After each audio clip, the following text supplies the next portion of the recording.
হঠাৎ করে মাসিদের বাড়িতে এসে মাসিদের সারপ্রাইজ দেওয়া তো আমার কমপ্লিট, আমার মিশন সাকসেসফুল। এবার সময় হচ্ছে আমার বাড়ি যাওয়ার। সকালবেলা ঘুম থেকে উঠে 1 কাপ চা নিয়ে বাঘার সাথে খুব মজা করে খেললাম। তারই মধ্যে দেখলাম মাসিদের হাঁসগুলো এসে হাজির হয়ে গেছে। আর এইদিকের ওয়েদারটা এত ভালো, তাই দেখে আমি আর মিষ্টি ভাবলাম রাস্তা দিয়ে একটু হেঁটেই আসি। আর মাসিদের এইদিকে চারিপাশে এত সুন্দর সুন্দর জবা ফুল ফুটে রয়েছে।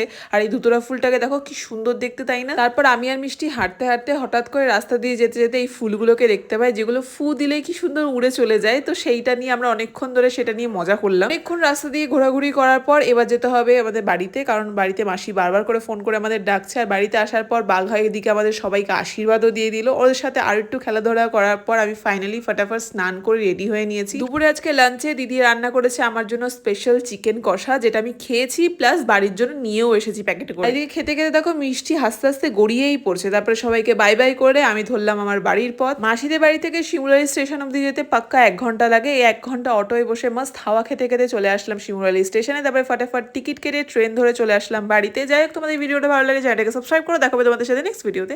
টাটা।